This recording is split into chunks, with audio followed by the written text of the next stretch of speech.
سلام دوستان عزیز، امروز میخواهم مختصر درباره بند آبهای جاغوری برایتان معلومات بدهم. ولسوالی جاغوری در ولایت غزنی یکی از ولسوالی‌های مشهور و با افتخار میباشد. جاغوری در چند سال اخیر از نگاه بندسازی رشد چشمگیری داشته است که میتونیم بگیم در سطح افغانستان مقام اول را از آن خود کرده است و بیش از 20 بند آب در جاغوری ساخته شده یا در حال ساخته است. در فصل بهار آب در این بندها ذخیره می شود و مردم در دیگر فصلهای سال از آب آن استفاده می کند و همینطور تا حد زیادی از خشکسالی نجات پیدا کرده است.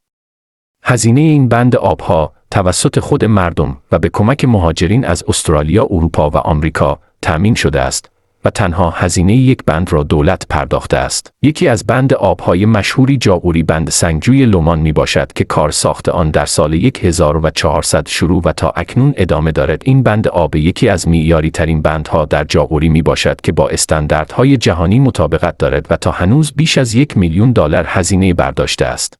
یکی دیگری از بند آبهای جاغوری بند گلی انگوری است. این بند با هزینه 7 میلیون افغانی در سال 2007 ساخته شد.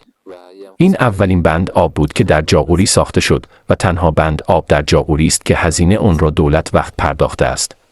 از این بند در آن زمان تعداد زیادی مردم دیدن می‌کرد چون تنها بند آب در جاغوری بود. یکی دیگر از بند آبهای جاغوری بند دهقان پاتو است. کار این بند در سال 1399 شروع و در مدت 2 ماه دیوار آن تکمیل گردید. ارتفاع این بند 19 متر و طول اون حدود 300 متر می باشد. این بند دارای امکانات چون آب آشامیدنی، پاک، بازی، احتفال، آشپزخانه برای کباب و غیره می باشد.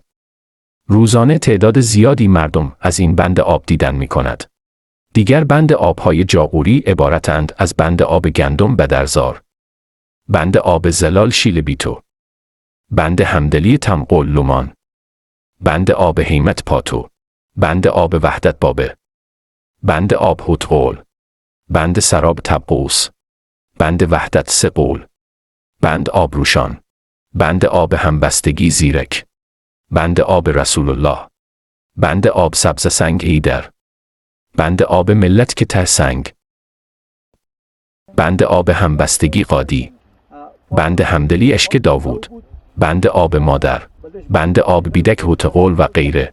اگر از ویدیو خوشتون آمد لطفاً چینل را سابسکرایب، ویدیو را لایک و زنگوله را فشار دهید تا اینکه ویدیوهای جدید که آپلود میشه برایتون اطلاع داده شود. تا ویدیوهای بعد، خدا یار و نگهدارتون.